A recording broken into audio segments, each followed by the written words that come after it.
A little more than a year after Leander ISD created its police department, KXAN investigators have discovered roughly half of the officers the department hired in the first year have left.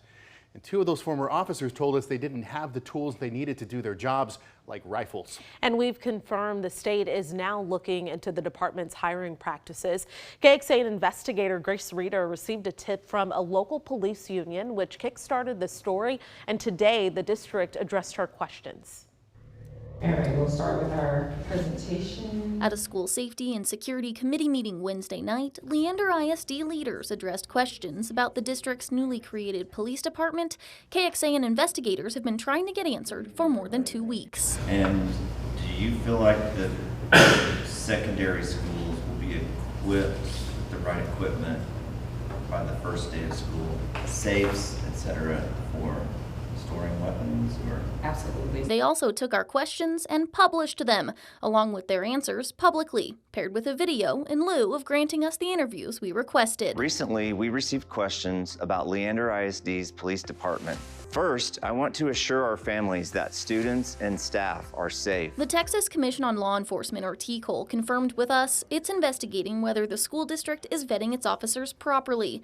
The district said that investigation has been underway since last October and that it's complying with the state. For a department that's right at a year old or a little over a year old, for the licensing agency to already be looking at you should be concerning. That's Dennis Ferris, the president of the Austin Retired Police Officers Association. He also happens to be a Leander resident and a former Leander ISD parent, which is why he's had more than one current or former LISD PD officer reach out to him with concerns. He brought those to us. And once I got involved in it, I was really shocked. We also spoke to two former LISD PD officers. Both quit at the end of last school year, and both had more than 2 decades of law enforcement experience.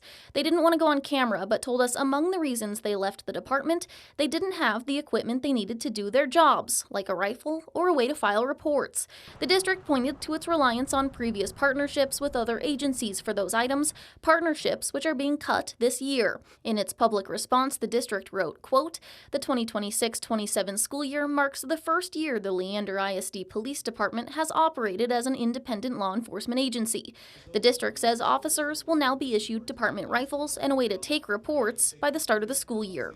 The former officers we spoke with also had concerns about retention. We looked through TCOL data, which shows the district lost 8 officers, or half of the people it employed that first year. The district now responding, quote, "We do not dispute that LISD PD has experienced turnover, as is common with many growing law enforcement agencies. Employees leave organizations for a variety of personal and professional reasons." We also learned through those same TCOL records that the district has hired 6 additional people this summer. When we took the concerns from the former officers to the district a couple weeks ago and requested interviews on this subject with Leander ISD Police Chief Shaw Rogers and her boss, Superintendent Chris Clark, the district declined. Meanwhile, as KXAN interviewed superintendents across Central Texas about the start of the school year, Clark said this. I think anytime you're developing a new department that's as significant as the police department, there are challenges to overcome, but overall I feel like we are doing a pretty good job of responding to those. Through private emails between district officials shared with KXAN investigators, we also learned the district has initiated some changes behind closed doors. Under the condition of anonymity, one former officer shared this email from Human Resources with us, which is centered around an unsubstantiated complaint we're not reporting, but said, quote, "The investigation did confirm examples of poor operational functionality, discrepancies with training and procedures, lack of communication, as well as concerns with the overall organizational structure and leadership. Corrective measures will be taken."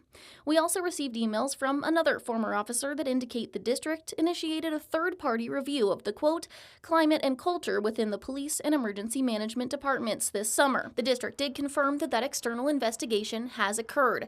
It did not respond directly to our questions about the emails, but did say this. We received initial concerns in May from 2 former police department employees. We immediately reviewed our processes to ensure effectiveness.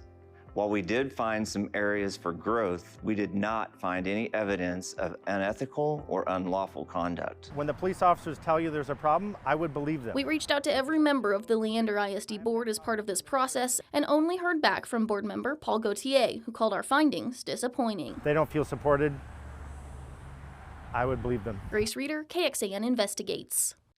The district says this kind of retention is common for a new department, so we looked at the Eanes ISD Police Department to compare.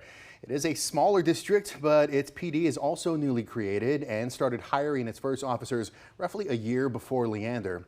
10 officers have remained on the force at Eanes and 3 have left. We've requested a copy of Leander's third-party review that Grace mentioned. We'll report what we find in it.